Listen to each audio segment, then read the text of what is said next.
Welcome to episode 92 of the OVW podcast, the unofficial podcast of Ohio Valley Wrestling. My name is Jack Oaks. We're really on number 92? 92 already, wow, brother. That's crazy. 92 already, brother. I am Brian Hines, and I am happy to be here with you today. Thank you for joining us. Today we're getting into all the action from OVWTV 1336, emanating live originally on March 21st from legendary Hot Point Davis Arena. But first, let's do some housekeeping, shall we, Brian Hines? Are we talking about the we're not going to jump straight to the tour dates, are we? No, we're going to talk about the guest that we sat down with and remind the people. We were playing pretty coy about it last week, who our guest was. Yeah. We sat down with the Hood Ninja Isaiah a couple weeks ago. That was a wonderful experience. He's got a really I don't know what word I want to use. He's a very grounded guy. He's a very, very grounded guy. He's a very, very thoughtful guy. You can tell me the kids like to use the word based. Is he based? I don't know what that means. I don't have a good sense of the word's definition either. I was once called based, so he's probably not. To be honest, that is like... That does argue against him being based. That's like the 5 years in between me and like someone who knows what that would mean. Yeah. I have like just aged out of based, I think. And Malachi's, I think he's a little too, I don't know. I'm straight 20th century, so when you say based, I'm thinking turkey. Yes. Not to mention, you are yourself, Brian Hines. So what basted turkey is on brand for you. Yeah, that is very much on brand for me. Yes. No, he's a very, very thoughtful, very grounded guy, and I think that came through during the interview. Yeah, it did. And shout out to Malachi on that one. We did a little special effects for the first time. I haven't gone back and watched yet. Mondays are kind of busy for me. That's our new interview day. Yes. Is Mondays. So in the future, be sure you look out on our YouTube channel and on your podcast feed for interviews when we have them. So I have not gone back to rewatch Malachi's handiwork yet, but I'm sure it turned out well. He did a fantastic job. And as a wrestling fan, the first time we saw the lights drop at Davis Arena and Isaiah appeared in the ring. And this is a guy you had only ever heard of. I'd only heard of him up to that point. And that was the big one. But that was the 5-on-5 at the big one, our very first big one. So that was maybe the 4th or 5th time we'd been to Davis Arena as a group. As a wrestling fan, to see him appear like that had me hook, line, and sinker. So once I saw him, it's like, oh man, I can't wait to get to interview him, and it was everything I hoped it would be and more. Yeah. And we got to talk about action figures. We did, and it was just a wonderful experience. So thank you very much for joining us, and I hope that everybody out there takes a minute to check that interview out because it was great. I can see some people are checking it out. It's gaining some coverage some traction over there on our YouTube channel, as it should. So thank you very much, Isaiah. Thank you for all of the listeners.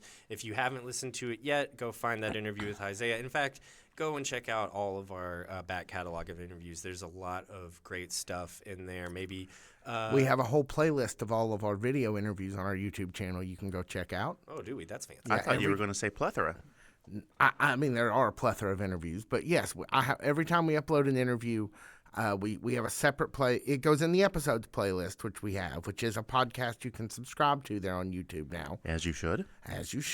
But every video interview we've ever done that's been uploaded, we have is on our YouTube channel, and it is in its own little playlist, so you can kind of go find those and look back on those. If you've maybe missed some you want to revisit, there's a lot of good stuff there. And if you go to ovwpodcast.com/interviews, you can find all of the early audio interviews kind of indexed to there for you as well. And chances are, unless there's someone that's come around OVW very recently, chances are we have an interview with your favorite OVW superstar. Yeah. If not, we're working very hard to get it. Yeah, there are more to come for sure, and I can't wait for the next ones. Yeah, so via all the ways that Tiny Brian just educated you on how to find them, please go check out our interviews. We have a lot of fun. Doing them. Yeah. We have a lot of fun doing them. Brian Hines, now we can talk about the tour update. Oh, well, in that case, you can catch OVW every Thursday at Hot Point Davis Arena, Doors open around 10 after 6. Show starts around 6:30. March Mayhem, Hot Point Davis Arena. That is on March 29th. OVW Appalachian Armageddon as part of the legendary Hillbilly Days Festival. That is April 25th. There is a free all-ages show at Element Eatery in Cincinnati, Ohio. That is June 28th. And our favorite shows, the Manchester shows. The next Manchester show is July 5th. 2025. You can get tickets for all of these shows at OVWTIX.com. And I think it's worth mentioning, too, that this is the place, this segment of our show, as well as Fan Zone Live on Wednesday nights over on OVWTV on YouTube. As new tour dates for the summer become available, this is the place to find them. That's right. So pay attention we'll to round this them segment up of for our you show. every week. I do have one programming note here before we go to break, and I'll talk some more. So this is episode 92. This is going to come out. This is coming out right after Fan Zone Live. Mm-hmm. So this is Wednesday evening. If you're watching, if you've just come from Fan Zone Live to watch us. Thanks for joining us. And thanks for doing that if you have. For episode 93, which will cover tomorrow it'll cover Thursday, the Fatal 4-Way matches. That episode of Rise. Right. Yes. That will come out. The 27th. Yes, that'll come out Saturday morning. Oh, yeah. So that'll come out before, so you can watch and kind of have already seen the matches. You can get our commentary on it before the pay-per-view on Saturday night. So we will be here on Friday doing that yeoman's work, getting that out for you, and then we will have that for you on Saturday morning, and we will see you guys at the pay-per-view. We are very much looking forward. You know, Abby's coming to the pay-per-view. What? Yeah. Oh, really? Shut up. She has a ticket. That means we have to straighten up, man. I mean, No, I'm kidding. She's fine to bend. It's fine. I'm great. Yeah. So yeah, thus ends the program. So yes, we will have that that episode from your perspective, tomorrow's Rise, basically the next day on Saturday. So hope you enjoy it, and you guys can move ahead now. I'm glad they canceled my movie. They pushed my movie back. I've been talking about it for 2 months. It's supposed to be this week. They pushed it back a week. I'm glad because it sounds like we're gonna be in here recording an episode on Friday night. Which movie was that? Spring Breakers. Did they? Spring Break Forever. Oh, I might have to join you for that one. It's on the 4th of April now. Spring Breakers. Oh, I might be out of town that weekend. It's a great movie. I might go with you. We'll just have to see. That's fine. Everyone's invited. Rocco Jerome, if you're out there, you want to come down here to Lexington, Kentucky, watch Spring Breakers, you're invited. Sounds like it's right up your alley. Anyone else? Message us. You know how to reach us on social media. Yeah. Take us to break, Jack. Well, one last thing too before that. If you're in town on July 5th for this Manchester Music Hall show, send us a message. Let us know. Yeah, if you're going to be here, you should say something. Wrestler, personality, fan, otherwise, let us know. Just we know how to have fun. We know how to have a fun time. We're right in the area of the Manchester Music Hall, right around the corner. So just let us know. And now we'll be back right after this. Hey, folks, Tiny Brian here with you, and I am not Tiny Brian, the executive producer of the OVW podcast right now. No, I am Tiny Brian, co-host of Bluegrass Homefront, and Bluegrass Homefront is back for Season 3. We have recorded Episode 2 literally about 2 hours ago, featuring an interview with bourbon influencer, bourbon celebrity. He hates that. I know, I love it. My Daily Bourbon on Instagram, Kentucky original Chad Watson. He comes in, we talk about bourbon and kind of how he got into it professionally and what it's like here in Kentucky and whether or not you can make bourbon elsewhere besides Kentucky. We get into that, no spoilers. That'll be out tomorrow on Wednesday before so it's probably it'll be available by the time this airs. It's available now. Bluegrass Homefront, wherever you get your podcasts. Follow us on Facebook, follow us on Instagram. Those are BGHF, Bluegrass Homefront Podcast, on Instagram and on Facebook. Season 3 is now debuting. It's live. It's happening. And if you know a weird story about Kentucky, reach out to us. Let us know. We want to find those weird Kentucky personalities and stories. Please reach out. Let's talk. Bluegrass Homefront. Season 3 is now. And now, back to the OVW podcast. So, Brian Hines, I want to ask you a question here before we delve straight into the episode. Okay. You, I believe yesterday, when, because we work together, we spend a lot of time together, and we often talk about OVW in the few seconds that we might pass each other or what have you on the floor. Yeah. And you said something to me yesterday that really stuck out to me in terms of this episode. Do you remember what it was that you said? Yes, I do. I was watching this episode Sunday night, and I don't know if I could put into words exactly what made me get this impression from this episode. But, I mean, I love OVW. This episode, far and away, was just a little bit better than all the other ones, to the point where it reminded me of the old Coliseum video releases that I used to rent when I was young, back in the 80s on beta. That's right. Yeah. You were a beta house? Yeah. We were a beta house back here too. It was a superior product. That's what I've always. It was a little bit before my time. Yeah. But that's what I've always heard. But no one where I'm from was beta people. I heard not to get away from the beta discussion, but I heard you mentioned this to me yesterday, and I was thinking about it. Do you think it's possible that it's has something to do with Mr. Brian Kinnison being back in the number one chair? Well, it was great to have Brian Kinnison back. Did we ever figure out? Didn't miss a step either. No, he didn't. Last time we saw him, he was kidnapped. Apparently he got away. Okay, and that's just. I mean, go watch Overdrive. The man is good at getting out of sticky situations. I see. You underestimate him, apparently, and getting into them, but don't underestimate our good friend Brian Kinnison. He is a wily individual. Oh no, not at all. That's not what I'm saying. I did miss AJ McKay. Yes. So I mean, that's how deep their commentary team is. I mean, somebody's out. Somebody pulls a hamstring. Boom, you've got somebody to fill in right there. I think that, and correct me if I'm wrong, whenever I was going back and rewatching this, trying to see what you saw, the Coliseum home videotape, what I saw kind of that is similar to the way that those tapes were presented was we have 2 hours of very nicely wrapped wrestling that could exist inside of a vacuum, but also does not have to exist inside of a vacuum. Yeah.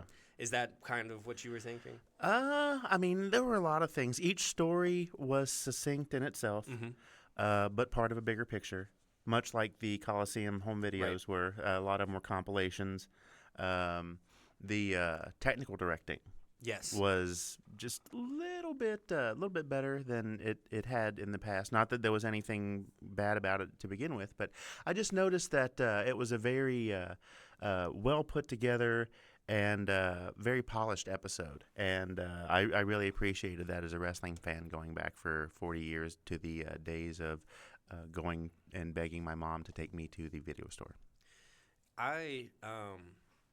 As far as the Coliseum video thing goes, I think that that's really kind of what it is. You hit the nail on the head there. Is this could just be something that you happen to see and you have no context for, but in the world and the stories that they've been building, there's a lot of meat on the bone here. Yeah. A lot of meat on the bone here. Great episode of Ohio Valley Wrestling this past week. Let's start at the top. Maddie the American Baddie versus Carter Kaufman. I've said it before about Boy Toy Troy, so I feel like it needs repeating again, especially given Maddie the Baddie's ring attire. Everybody want to be Shawn Michaels. Everybody want to be Shawn Michaels. Well, yeah. And I don't blame. I mean, I want to be Shawn Michaels, right? Yeah. But 1990s Shawn Michaels. Of course. So we can show off her gear, but I've also got this video here. I want to show this new technique that we're seeing OVW use more and more. I think helps represent some of that polish.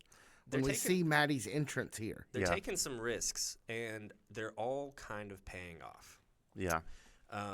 And there was a while there in OVW where it seemed like it might be a titanic undertaking just to employ some of these things that they're employing very regularly now, and that's just like you've gotta take risks to have big rewards, and they are. Yeah. They are, and everything down to what we just saw, kind of the over the shoulder entrance.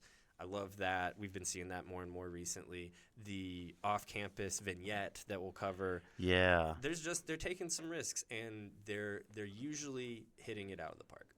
Yeah, they are. And it adds just a little bit more excitement to the whole entire thing, and it makes you feel like you're actually there, even though we didn't make it this week. It still felt like we were there to watch this, but I love what they're doing this week. So we'll kind of delve more into the meat and potatoes of the match here.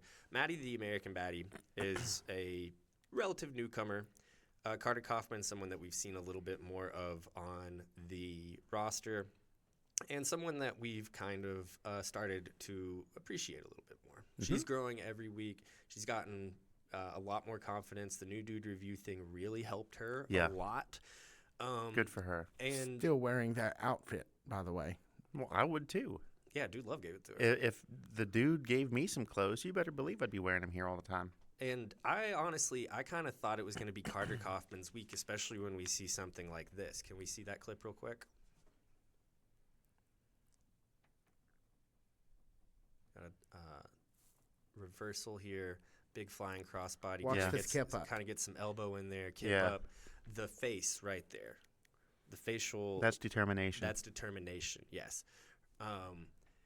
But and that's me kind of in the meta, right? That's me being like, Carter Kaufman's been killing it. She's been raising up the stakes. She's been, really making, she's been a name for herself. Yeah, progressing, making a name for herself. But then I saw Maddie the American Baddie, and I'm like, oh no, this is like a star. Like this is like someone who is very charismatic, and like I did kind of bust on her for the Shawn Michaels thing, but like Shawn Michaels is a great place to take inspiration from. Yep. And just like that coat that she had on, her entrance, her charisma as she's entering the ring, like you kind of realize at that point, like, oh, it can't be Carter Kaufman. It has to be Maddie. Yeah. Right. And like that's not a shame. That's not a bad thing against Carter Kaufman. No, not at all. But slotting, it's just kind of obvious. We get asked about this all the time on Fan Zone. Is there a deficit in the women's division? Is there a deficit in the women's division? We've even talked about it on here. I can see why people might have been asking themselves that, especially after Haley's just left. Think about all of the new people we've had in the women's division, up to and including Maddie the American Baddie, that are really pulling their own weight, and pulling their own weight, hitting the ground running. Yeah. Pulling their own weight immediately. Mm-hmm. Let's go ahead and see Maddie's finisher here. Coming down from the top rope with a code breaker. What do they call that now in WWE that they don't call it a code breaker anymore? It doesn't matter. It doesn't matter. I can't remember. No, big time offense from Maddie the American Baddie. Someone that we're going to see a lot of in the coming weeks, I think. Yeah. She takes the victory here against Carter Kaufman. Up next is a returning TW3 versus Jake Painter. It's a guy that we've given some gruff on this program and on Fan Zone Live, but consistently rises to the occasion. Jake Painter does. Yes. And you know what? Sometimes things are just easy to make fun of, and sometimes low-hanging fruit is just fun to say and fun to do, right? But Jake Painter is an incredibly talented wrestler. And this match in particular is a perfect example of that. Notice there's a joke that I normally make that I have left out. I think it's gone. Good, yeah. I think it's gone. That's out. And O-U-T. No better person here kind of to give a rub to Jake Painter than TW3. TW3, always love to see him back. Mm-hmm. I didn't think the guy could look any better in ring or just like as a person. Every time I see him back, he looks better and younger somehow. Yeah. I don't get it. He's a vampire. I need to know what his secrets are. Hasn't lost a step, hasn't lost any of the charisma. He's a guy, too, that is just so loved in Davis Arena that no one questions it when he walks back into a kind of a big situation like this, a qualifying match against Jake Painter. Yeah. I think these two guys tore the house down. I think this was the match of the night. It was an exceptional match. It could very well be the match of the night. I just think that these two guys had something really special. Yeah. And it's hard, Jake Painter's very good with everyone, but TW3, he's a teacher, he's a long-time, multi-decade veteran of this thing. He knows how to do these small special things that make people look really incredible. Yeah. And I don't think that there was any shortage of that here in this match with Jake Painter. But it's TW3, it's pay-per-view season, it's March Mayhem season. I don't know that Jake – I honestly thought Jake should have won. I thought when I saw the match graphic, I was like, oh, that's – I figured he would. I was like, oh, that's got to be Painter. Yeah. I was very surprised when it was TW3, but also not for all the reasons we just said. He's looking better than ever. He's got all of the momentum in the world, all the love in the world in Davis Arena. And, I mean, the new gear, he looked gear's amazing. fantastic in his video new gear. too. They New both Titan did. too. Yeah. Oh, really? Mhm. Okay. TW had a new Titan. Yeah. Good deal. Well, So hopefully that means we'll see more of him. That was exactly what I was about to say. That could be an indication that we'll see a little bit more of him. Up until, I mean, throughout this whole match, I thought that it was most definitely going to be Jake Painter. I did too. Because this was the match of his OVW career so far. Indeed it was. Completely outstanding. And nothing from Leela messing with it either. Well, that's a different guy. Oh shoot, that's Ashton. I'm sorry. Jeez, man. Let's go ahead and see. I'm going to have to deduct points. I'll say Yes. I'll say this. It's been a while since we've said it. If you are only looking for one match from this past week's OVW Overdrive or Rise, make it this one. Let's go ahead and see the finish here. Oh. Oh shoot. Nope. Sorry. Come on. Got to roll through. Looks like we got to roll through drop kick. He goes over for the Boston Crab. Was it still the Boston Crab? That's what I've always known it as. That's what I've always known it as. Some people go straight for sharpshooter, I guess, but Yeah. that's one guy's move. That's one guy when he does a Boston Crab. TW3 goes back up for a huge Enziguri drop kick, drops Jake Painter like a sack of bricks. I was surprised. I'm surprised rewatching it here. I'm still surprised. Jake Painter, of course, hits that big backbreaker in the middle of that sequence that we just saw. He got like 3 or 4 of them. This was a really great match. What was the new the backbreaking what? Artist, right? Is that what it is? The backbreaking. Oh, I can't remember. They said Jake Painter, yeah, he's like the back-breaking artist. Yeah. Yeah. That's it, man. TW3 takes the victory, though. And I think, honestly, if this match had gone on 2 more minutes, you would have been forced. You would have been in the position where everyone watching it would have just been like, wait, hold on. How did Jake Painter lose that one? Mm-hmm. Like, it really, pitch-perfect place to cut it off, kept Jake Painter with a ton of momentum. And TW3 is back in a huge position on, I guess, what would be this week's Rise, tomorrow night's Rise. Yeah. He's in that fatal 4-way for the OVW Rush Championship. Whoever wins that 4-way, and all of the 4-ways, of course, on Thursday evening this week, will go on to face the respective champion at March Mayhem. Speaking of the yeoman's work, did you get that graphic of the brackets? No, I didn't see it. I got the video I think I have the video when they do it. No, we were talking last week, and you were like, "Oh yeah, I could pull one of those before Fan Zone, or certainly before next week." And I was watching that through last night, and I thought, I wonder if we actually have that. I don't think they've done it, and no. I've had a busy The answer is day. no. The answer is no. I did not do it. I've had a busy day. Okay, that's And forgot it. And another completely deduction forgot in about it. points. So Yes. Can I go ahead and see Freya the Slayer here, please?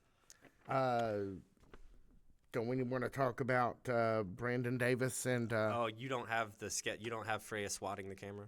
I do. Oh no, I don't have that moment. No, I have the fray at the bar later. I understand. you better watch out the next time you see her, because she'll swat you. Look, Freya's. I wouldn't want to be on the wrong side of Freya the Slayer. Well, Yes. then you should have had that video. So we see Freya. We see Freya. There's a sketch in the middle where Freya kind of she's walking backstage. Here And it she is, has a I little got bit it. of a different attitude. Yeah. We've been building toward a change in Freya, I think, for a little bit. I don't know why I feel that way. And I think we're starting to see it in small kind of doses like this, like Freya swatting the camera. And then of course, what we see later on. Bout 3 of the evening is a heavyweight championship qualifier between Brandon Davis and the veteran butthurt Jack Vaughn. I'm going to go ahead and say this right now. Brandon Davis is my favorite wrestler in 6 months. Really? Yes. You mean he's the best one you've seen in 6 months, or in 6 months In he'll 6 be your months. favorite? In 6 months, he will be my favorite. Do you think he'll have some different gear by then? Because so. I got to tell you, the metallic Power Ranger gear is not a phase. So it wasn't just me. No, when I was cutting clips today, I'm like, what is that metallic Power Ranger? Because I literally thought that same thing. It's like it's 1995, and your mom got you a Power Rangers Halloween costume, one of the Ben Jones ones where you just kind of step into it and tie in the back. Mm-hmm. Had one. Yep. Had one of those that was Captain Kirk. Which is weird because his graphics on the Titantron kind of had the Star Trek font in them. Oh, well, I like that. Well, but everything's come together, hasn't it? No, Brandon Davis, I get it, man. I make fun of people's entrance gear more than anybody on this show. And people make fun of me all the time. But Brandon Davis is cooking. Mark my words, Brandon Davis is cooking. Having said that, he's kind of a newcomer on the roster. We're looking at a heavyweight championship qualifier spot. Yeah. And Jack Vaughn, don't lose, baby. Unfortunately for him, he's in the ring against the veteran, and that's not where you want to be, really. Yeah, I really don't want to say who Brandon Davis reminds me of just yet, because I think you guys will think I'm putting the cart before the horse. I told you. That's something that we'll keep in secret until we won't say on microphone yet. But yeah, mark my words. Brandon Davis, 6 months from now, not only going to be my favorite wrestler, a lot of people listening to this favorite wrestler. Let's go ahead and see how Jack Vaughn takes care of him, though. Sorry, man, it's just not your night. Whenever you're facing Jack Vaughn, you know he's got all the moves in the world. It doesn't matter if you can outrun his big boot and give one back to him. He's still Jack Vaughn. Got the knees up on the standing moonsault, and then a tail as old as time, the Kaiju Lariat, baby. 1, 2, 3, folds Brandon Davis over a little bit, takes home the victory. Yeah. Again, this was pretty chalk, honestly. Now that we're in March Madness, and everyone's filling out their brackets, this one was chalk. Brandon Davis is a little too new. Jack Vaughn's just been around. He's been in the heavyweight. He's been a heavyweight champion before. It's just kind of chalk, right? And could very well be again. He very well could be. We'll have to see how this week goes. But everybody, keep a lookout for Brandon Davis. Kid rules. Just saying. Now we have the Freya the Slayer moment from the bar. Let's see that, please. We have a little bit of it. It's a longer clip, but we have a little bit of it. We have the moment, where she's finally taunted Sophia Rose. Yeah, so she's been mouthing. Looks like Dustin Jackson's there. Looks like Cal Hero's there. Dancing Stevie J is there, even though I thought he was just a guy at first. I did, too. I didn't realize that until just now. Yeah, that's Dancing Stevie J there in our still frame at the end. The backward pink hat threw me. That's a lot. That was a disguise. It's a lot of mid-torso skin I can see for the co-host of the show that always kicks out at 3. 2. Overdrive. Oh, 2. Overdrive. Kicking out at 3 ain't going to do you no good. That's more points. What's he down to? We're the negative, I'm certain. Yeah. So, first off, I got to say this. I love the Knot Bar. I love seeing OVW at the Knot Bar. The Knot Bar? I didn't know this was a thing. In NACH. Knock? Knock. Yeah. Knock Bar. Knot Bar. Love seeing OVW there. One of the all-time great Louisville drinking institutions, and there's a lot of great ones up there. I'm sure there are. And I've been led to believe also that, this might just be kind of a normal night there. So, it's... So you're saying we should go there sometime? I definitely am down to make a trip there. If you're going to get a steel chair fight in the middle of the karaoke floor, yeah. What did we catch what Freya was singing? She didn't. She was just She wasn't singing anything. The she wind was, beneath my wings. You know, what do you think smack. she was about to get up there? It was something angry. It wasn't the wind beneath my wings? No. Maybe she has someone did a remix of it, but no, probably not the bit. Let me think about it and get back to you. This might be a fun Maybe segment. it would be like Effin' Hostile by Pantera or something. Yeah. Do you think she's got a good fill-in Stonewall? If she didn't, I wouldn't tell her. That's a good point. Yep. Good point, friend. Good point. I know. What were you saying, Italian Brian? This might be a fun segment of let's figure out what all the OVW stars' go-to karaoke pick is. Maybe we could have that as part of the episode of Fan Zone that we just did. How about that? It'd be great that we could come up with an idea in the future and then implement it in the past. Yeah, it's days of future past over here. We may make that happen. So Freya hasn't been making any friends in the women's division. Sophia Rose chief amongst them. Let's go ahead and see a little bit of their match here, please.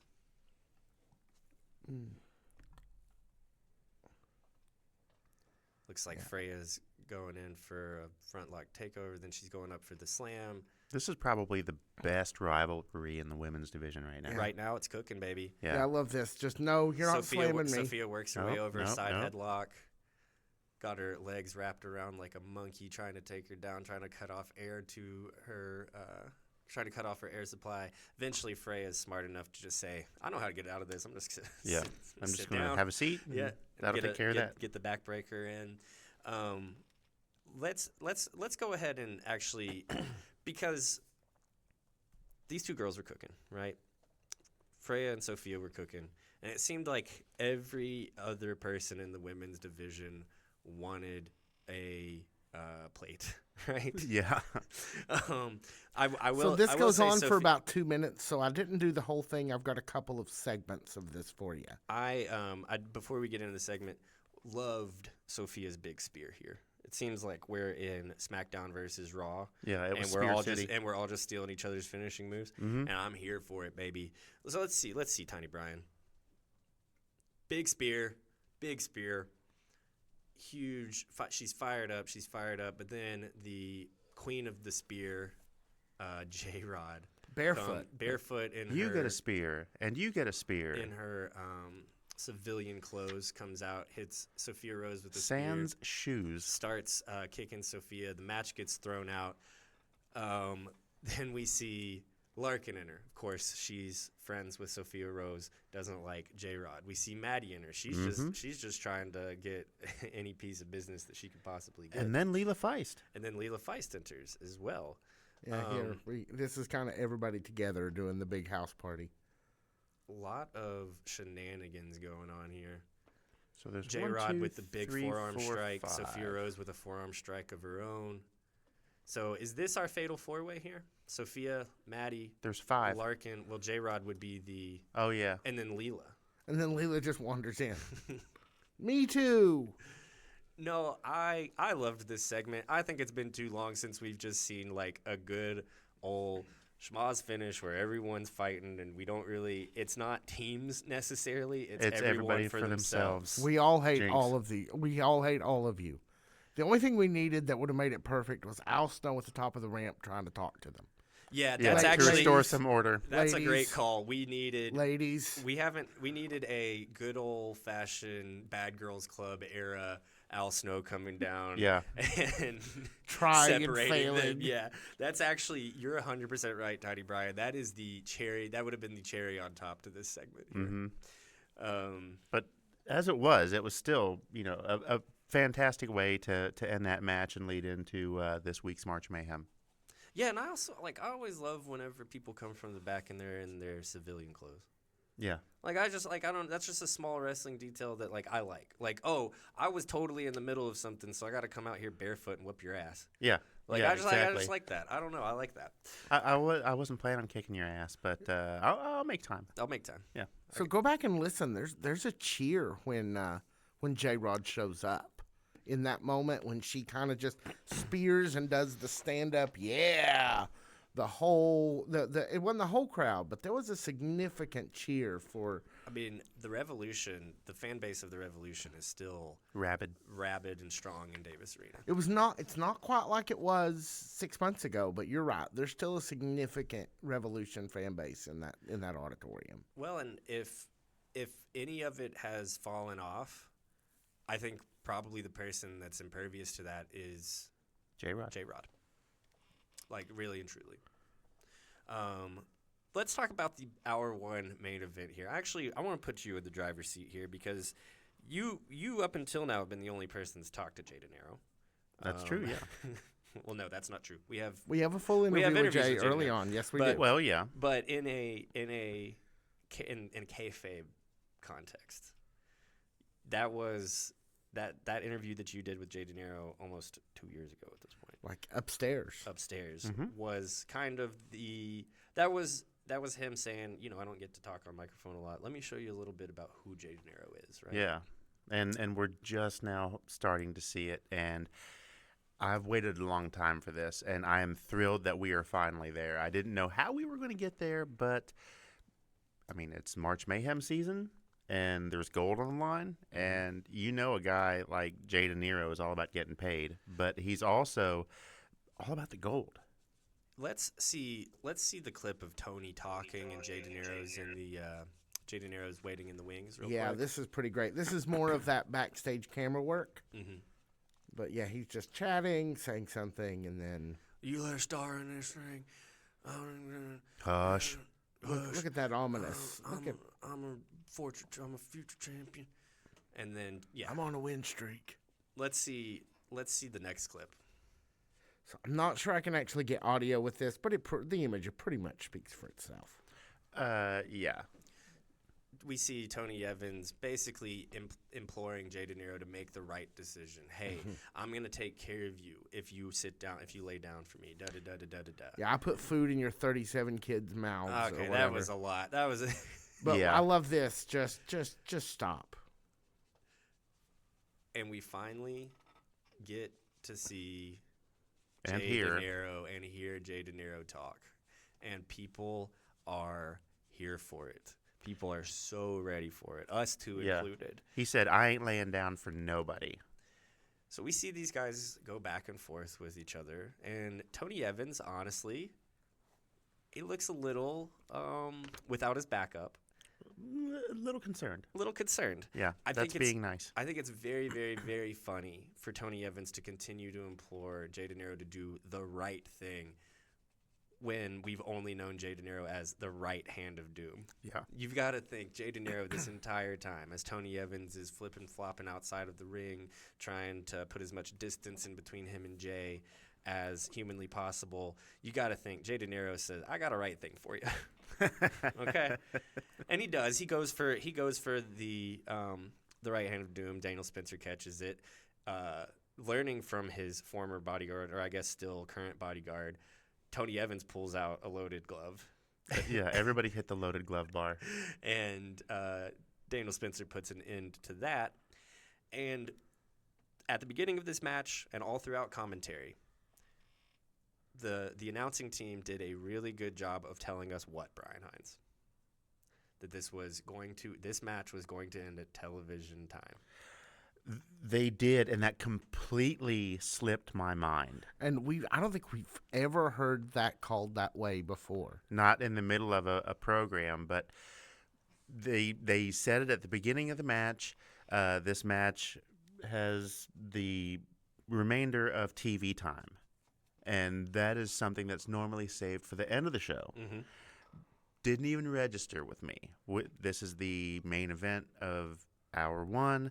De Niro and Evans are in the middle of this. Evans, being the heel that he is, trying every trick in the book to get one over on Jay De Niro, not having it. De Niro looked, even more fierce and menacing than usual. And, he was on a mission. He had, money to win that wasn't going to come from superior Tony Evans. And more importantly, for the first time in a long time. Yeah, and more importantly, there was gold on the line. And it gets to like a critical mass point, and then we're out of time. Let's see that real quick. You remember whenever Tony Evans was laying on the ground trying to get Jay to pin him? Jay should have just stood on him.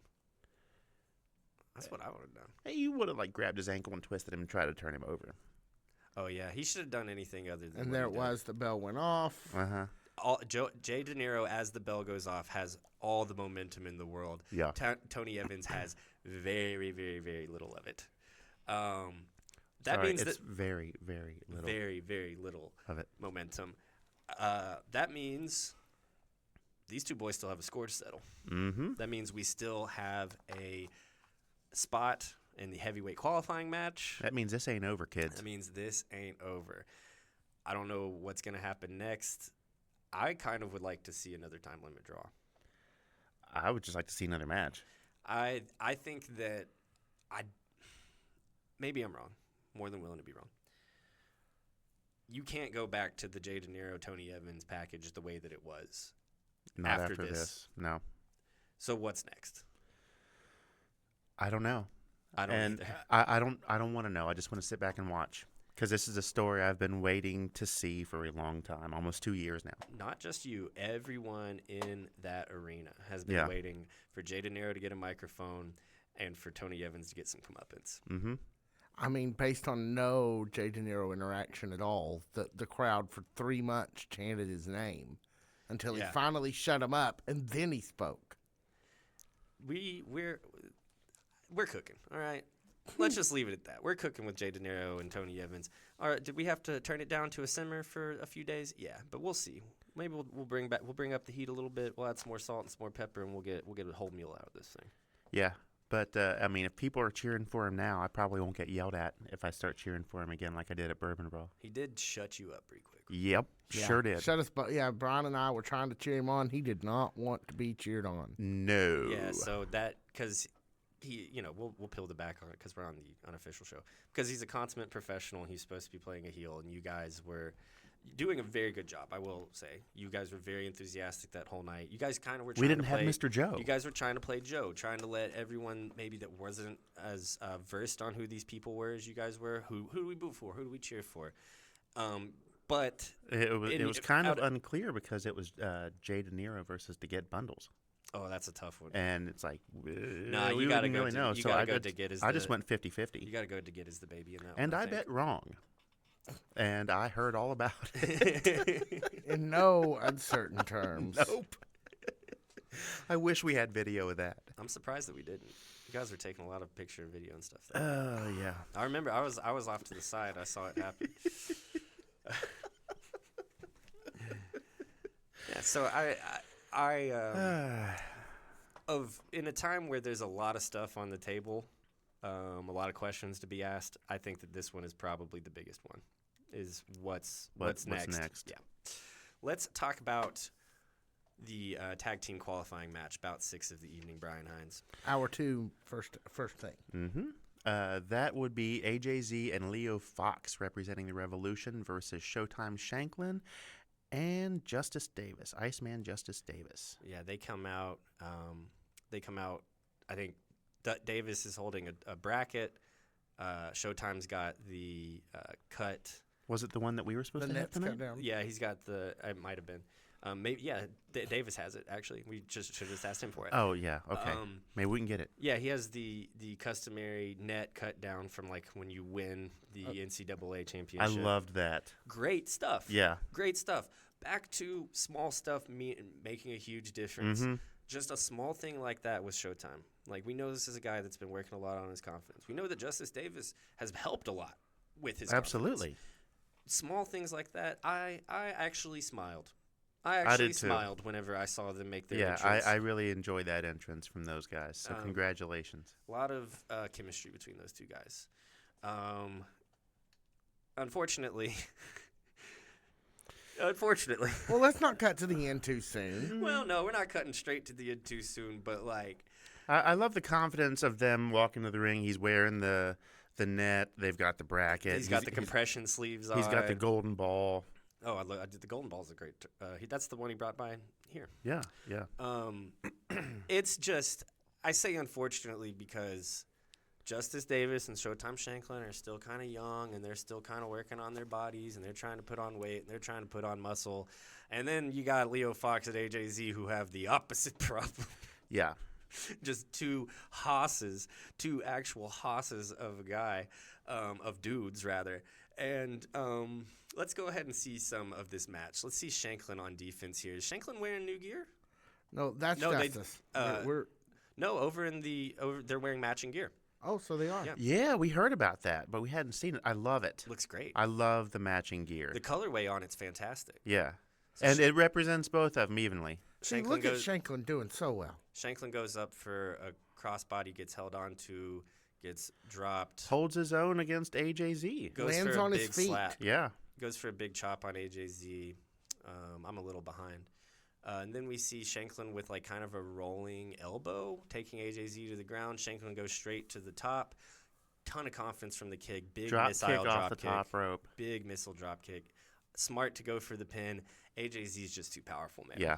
AJZ is just too It's going to take more than a missile powerful. drop kick off the top rope to put away AJZ. And that's saying a lot because most people, game over. I sentimentally really kind of was bummed out by the end of this match. Can we see the end of the match, please? I really like Showtime as a guy.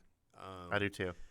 Just like person to person. We haven't had the chance to sit down with AJZ, Leo Fox, or Justice Davis yet. Yeah. But Showtime's a special kid, and he's great. I sentimentally really wanted them in this spot. Yeah. Maybe, with pay-per-view potential. Especially for March Mayhem. Right. Because that's the right basketball up their player, alley. man. Yeah. Come on, man. But AJZ and Leo Fox here have Leo Fox has only been back for 2 weeks. Yeah. AJZ and Leo Fox here are quite the team. We already see some great tag team cohesion, some great tag team unity, and all the confidence in the world as Leo Fox goes in for the cover over Showtime Shanklin, and AJZ is posing already behind him. Mm-hmm. Look at that mean mug on him. That is a mean mug. It is. You could have cut him a little. You did him dirty on that freeze frame. You did Leo Fox dirty on that freeze frame. Come on, man. He's a much better looking guy than that. Yes. All right. Let's move on, Brian Hines. So next we see Cal and Omar, and Omar is somewhat concerned with the recent events concerning Cal Hero, namely Jamin Olivencia, and he just wants to check in before their big match at the end of the night to see where Cal's head's at, and Cal, being Cal, politely kind of tells him to mind his own business. I think that Omar here is kind of a stand-in for us, the viewer. The fan that would be of a Ohio question Valley I Wrestling. would want to ask Cal before a match like that. I think it's the question on everyone's lips right now, everyone's tongue right now is, what's going on with you, brother? Are you Jamin Olivencia's Padawan now? Is the Cal Hero that we've grown used to still in there somewhere? Like, where's your head at, man? And Yeah. I think in this sketch, Omar and Cal know each other well. They were tag team champions not that long ago. That's right. Omar is the right person to ask, but I think that the question needed to be asked out loud because in this instance, he truly is an analog for the viewer. Yeah. And Cal giving kind of cagey response, you got to admit. I'm kind of enjoying that kind of knowing grin on. Look at the grin on Cal's face, and that's in that freeze frame. Yeah, but the polite mind your business really kind of says it all. It's like, I've never lied to you. I'm good. Don't worry about it. Yeah. Excuse me. So the final match prior to the main event, I guess I should say, of the evening is Ashton Adonis with Leela Feist versus Brandon Beretta. What was different about Ashton Adonis this time around, Brian Hines? Or should I ask, what was different about Leela Feist this time around? She was minding her own business for the most part. Well, what do you know about that? Maybe this wasn't necessarily the time for them to do that, though. Brandon Beretta is an incredible competitor. Brandon Beretta is a powerhouse, man. The guy's he's small, very athletically built, can throw suplexes for days. And he's got an even bigger chip on his shoulder now that the turkey suit is off. Because he's Somehow. still carrying the gobble around with him. I really thought that was going to be like such a nice cathartic moment when we finally get to see him be take the turkey suit off. Nope. Little did I know that he was like a little pissant. Yeah. Like little did I know that he just like had a bad attitude. And yeah, as far as the fans are concerned, he's still wearing that costume. Oh Yeah, and they so let he him gets know. the based. There it is. There it is. Bringing it full circle, baby. And that's this week's show, everybody.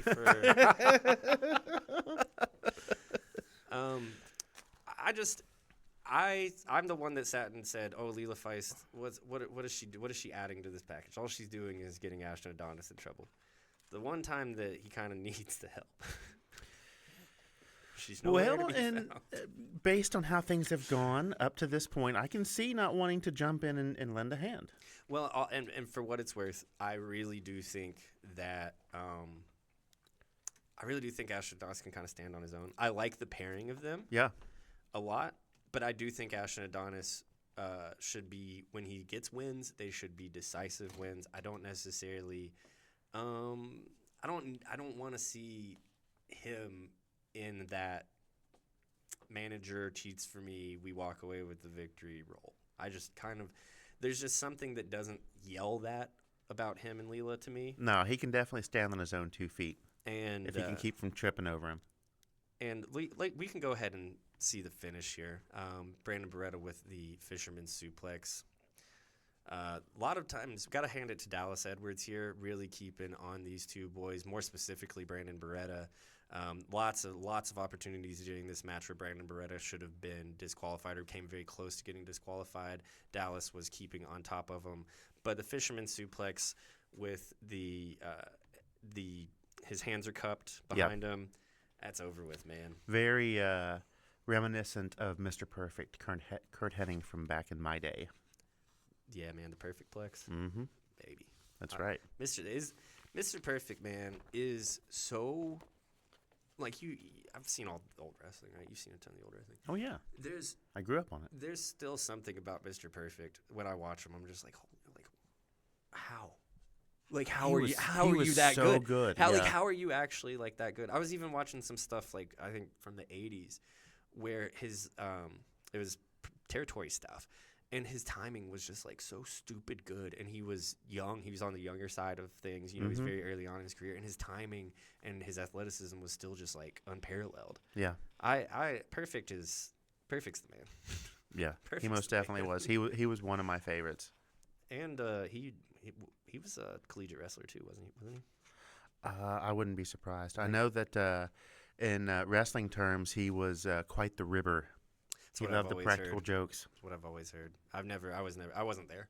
No, neither was I. But I read a lot back in the day. So we see a sketch after Brandon Beretta takes the victory on Ashton Adonis with Eric Surge, Icon Lee, Hoda Peso, Donovan Cecil, and Anthony Katina, who are, of course, one of the 5-man teams in the main event of the evening. Katina takes Peso's hat, and, like, Icon Lee just gets picked on, which is the narrative of this match. Yeah, it's a metaphor for things to come, really. It's really the narrative of this match. Before the main event of the evening, though, we see Doug Basham, Leather Daddy Doug, J-Rod, and Mount Kadeem come to the ring. They're sharing a microphone. Doug starts speaking first. J-Rod starts speaking second. We've heard them talk before. Yeah. We know what they're all about. Mm-hmm. We've heard Mount Kadeem speak before. But not like this. No. Not like this. Who knew Mount Kadeem was this? Yeah. Who knew Mount Kadeem was cool as hell? Who knew Mount Kadeem was Dolomite?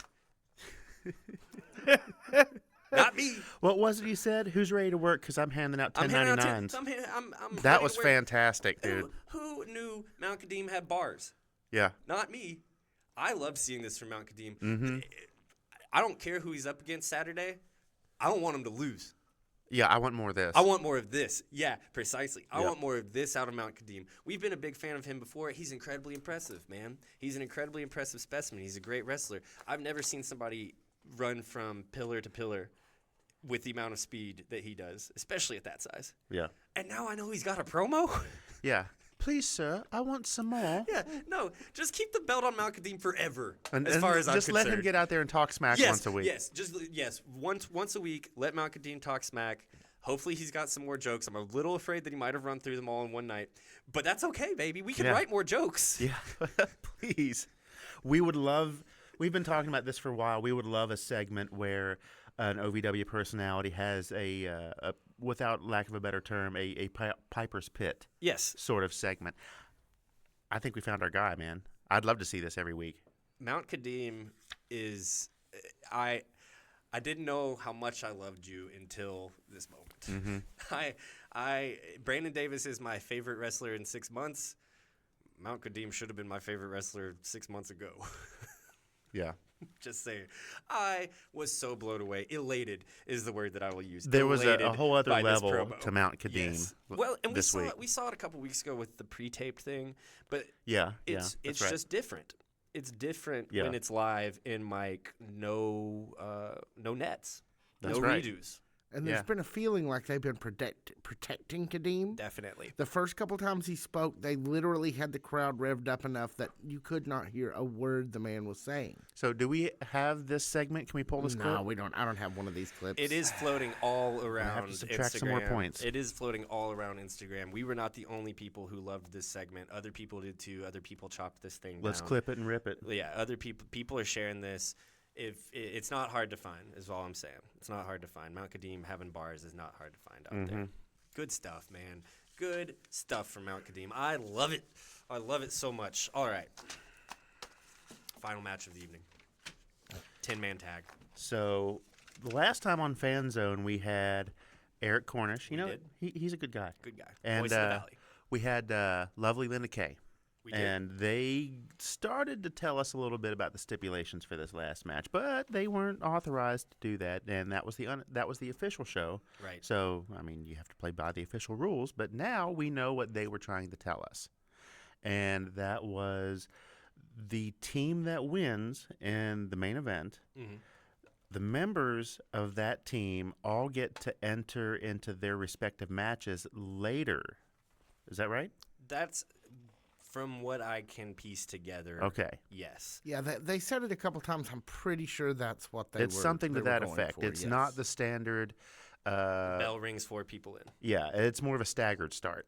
So yeah, I'm guessing it's either Rumble style start. Rumpelstiltskin? No. Like one at a time until everybody's in? One at a time until everyone's in. I assume it's either that or it's a dance format, which means we'll start with 3 people, and after an allotted amount of time, we'll add the 4th person. And But the match that gets them home court advantage. The match because it's cannot be March. won until the 4th person enters. Oh, okay. Is how I would guess. It's one of these 2 scenarios. Either way, the match is not going to be won until the 4th person enters. But I'm not. It's either going to be staggered like a Rumble, or it's going to be what I would like to see, because these were super hot for some reason when I first started watching OVW years ago. Is the dance format where we start with, in this term, it's usually 2 people in the ring, and then the last person enters. But in this occasion, it would be 3 people in the ring, and the last person enters. Well, right. that's some ECW stuff. Yeah. Which I always love. I'm never going to complain about ECW stuff. So on one side of the ring, excuse me, we've got Omar Amir, Cal Hero, Anthony Toatali, the Flowing Samoan, Star Rider, the star of the show. Interesting. And right? And Flawless Jake Lawless. On the other side of the ring, we have Eric Surge, Icon Lee, Hoda Peso, Donovan Cecil, and Anthony Katina. Your son played ball whenever he was younger, basketball when he was younger, right? Yes. Still does. It still does. Great. He had a great season. Congratulations to him. Whenever you go to like an elementary school, any sport, but basketball comes to mind. We'll roll with basketball because it is March. And you look at the 2 teams, and you see like the other team just has like 2 dudes that are just like way bigger than your son's team. Well, actually, for you, your son would have been the big one. Yeah, he would have been bigger than the 2 dudes. That's what this reminded me of here, is like a team of like, oh, they're just gonna keep passing it to the 2 tall kids. Like, my son's never going to get any playing time with these 2 tall kids. Especially when you see Eric Surge and Donovan F. and Cecil on the same side of the ring. Like, you couldn't have broke that up? Mm-mm. You couldn't have, you couldn't have. Apparently not, no. Like, The 2 towers. like, whoa. Never forget. Yeah. I was thinking more Tolkien, but yes, that is true. You could have been thinking more the Harrison twins. That is true. Since it is March. It is, in fact, March.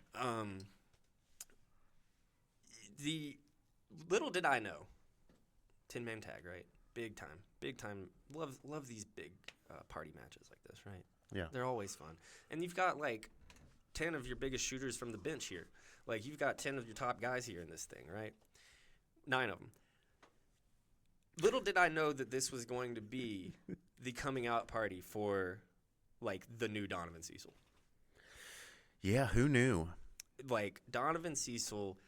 It's all in place now. The aggression's in place. The attitude's in place. He shaved a F and M into the back of his neck, Which I missed on first watch. which is cool as shit. Yeah.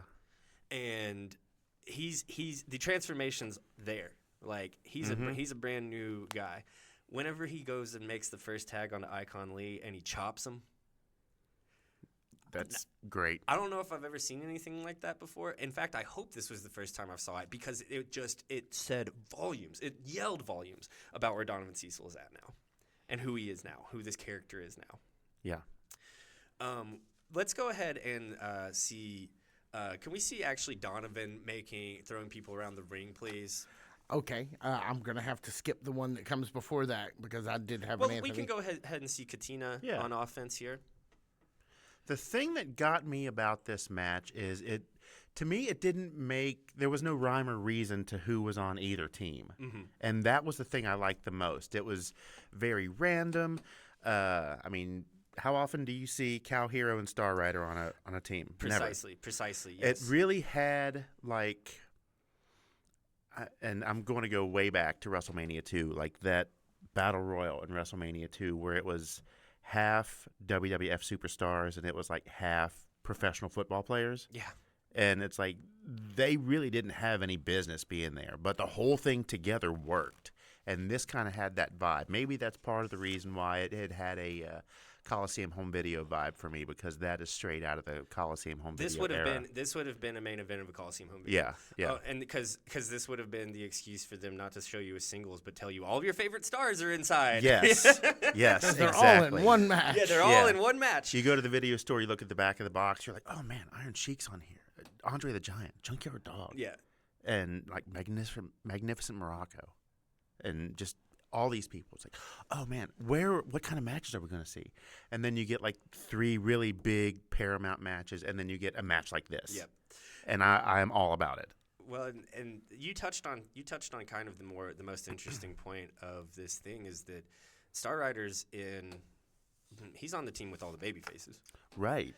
And he is consistently working alongside of them, consistently putting his body on the line for them, kind of effectively so. And differences aside. Differences aside. And that the only question that I guess I would have is that it did seem as if he really liked pairing up with Cal Hero. Is that anything? Is that the beginning of something? Is that a suggestion? Is that something that we need to put in our back pocket and realize? Or is that something that is just happenstance? As far as I'm concerned, that is a very small detail, but not unnoteworthy. I would put it in that exact. You took the words. You articulated my point better than I could have, sir. Well, thank you very much. I've known you for a while, so I can kind of pick up on what you're putting down. Thank you. I need somebody too. Now, can we see Donovan kind of holding court here? Oh my God, this guy in this match throwing Star Rider out of the ring, just and then going out after him and picking him up and throwing him back into the ring, throwing Jake Lawless around like that. I mean, I don't know whether that M stands for Mammoth or Menace. Both.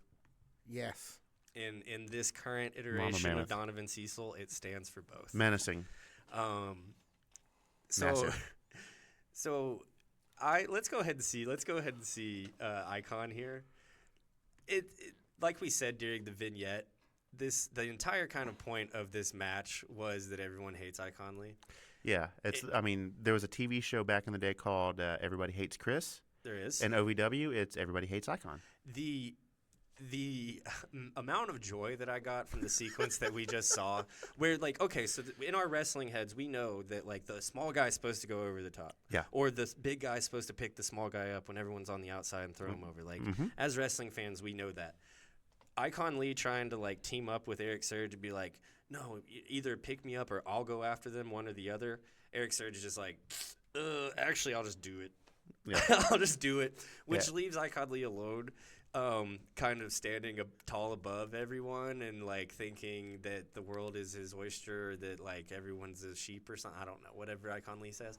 There's a point where Brian Kinnison says Icon Lee is the 6th most popular person on a 5-man team. Yep. And everyone's piling on Icon Lee during this thing, man. Everyone's been piling on Icon Lee, and I've said this before, and it's worth noting again before we see this final segment. It's because Icon Lee does everything he's asked to do exactly the way he's asked to do it. Like, this is why, this is why you get put in spots like this, man. This is why you keep getting opportunities on TV, man, is because you don't mind to have everyone poke fun at you. And they sure do. And they sure do, and they have since you first came around. And so have we. And at this point, he loves it. Yeah. At this point, he acknowledges it and revels at it. That was one thing I wasn't sure how that was going to go when he was in here for the interview, and I wish he would have been here. It was truly one of my biggest regrets was not being here. He really revels in that. Mm-hmm. Well, and that's why I say, man. Unlike anybody else we've encountered so far. James, I owe you one, Icon. You come down. I want an interview for a Monday afternoon, not necessarily a Fan Zone Live thing. Help me put this feather in my cap, damn it. Come down here and let me interview Icon. Maybe the Manchester day would be a good day for that. Yeah, July 5th, Icon. We're around all day long. Please come down here and let me give you an interview. Yep. Now, as Icon Lee is standing alone in the ring and he thinks that he's in the golden spot, right? He thinks that he is he's in control. Do we have that clip? The world is his hang oyster. On, it somehow popped out of my slideshow. Oh, jeez. Hang on. Hey, we're learning. All right. Yeah, and Omar Amir's there. Omar Amir comes out from the other side of the ring. Icon turns around, tries to give him... Nope. tries to give him the Mind Trip, which is a great name for a finisher. Yeah. But he got the Minesweeper. Yeah, Icon. See, I love that shit. See? That was good. Yeah. Omar's just too strong for that, man. No. Omar's too strong for that. He kind of deflects Icon. We go for the Tour of the Islands, which is Omar's... Island Time. Island Time. Tour of the Islands, I think, is Jeff Cobb's finisher. Which is randomly in my... It sounds like a sandals weekend. Which is randomly in my head for some reason. I haven't seen a Jeff Cobb match in 5 years. Omar with the big Island Time, his kind of patented spine buster, throwing it down on Icon. No one gives spine busters quite like Omar, and no one sells power moves quite like Icon. Oh, God. So we end this past Thursday show, this main event of OVW Rise, with the team of Omar Amir, Cal Hero, Anthony Toatelli, Star Rider, and Jake Lawless having the advantage in their respective Fatal 4-Way matches. That's right. And it'll be interesting to see how that plays out this week. For no person more than Star Rider. We shall see. For no person more than Star Rider. Is Star Rider going to remember that these guys helped him? That part of the reason he has an advantage is because he was on a team with these other guys? Is he going to go straight back to his dastardly ways? Is Cal and Star Rider a thing that we don't quite know about yet? Star Rider, for me, is kind of he's the passage through which a lot of questions are going to be answered after the fallout from this match. It'll be interesting to see what this week holds. So, up next, we will... Well, no, I'm trying to run into Fan Zone stuff. We'll be back... Next week. No, we'll be back on Saturday. Oh, yeah, we'll be back on Saturday. Yeah. Well, then let that be a lesson to you. Yeah, Yep. So, yeah, this is weird. For those of you, I guess, listening, we've fallen in the habit of recording right before Fan Zone Live. This is a Tuesday as we're recording it, and we all kind of don't know what to do with all of this time that we have. We've gone for 68 minutes, and usually by the time we hit 45 minutes on Wednesday nights, we're like, time to wrap it up. Get out of here. We got to get out of here. We got to get online. You start to see nervous looks from the other side of the camera. Oh, yeah, more than I try usual. real hard to keep it from you, but yeah. Well, you don't. I know. I'm sorry, you just don't. So we will be on Saturday morning after this drops. We'll be back. Look for us on YouTube and in your traditional podcast feeds, wherever you find your podcasts. My name is Jackman Oaks. I'm behind. For everyone at the Blimp, Malachi Woodard, Tiny Brian Woodard, Victor Anderson, thank you for listening. Please like and subscribe. It really helps. And you can follow us at OVW Podcast on any social media platform. Thank you guys so much.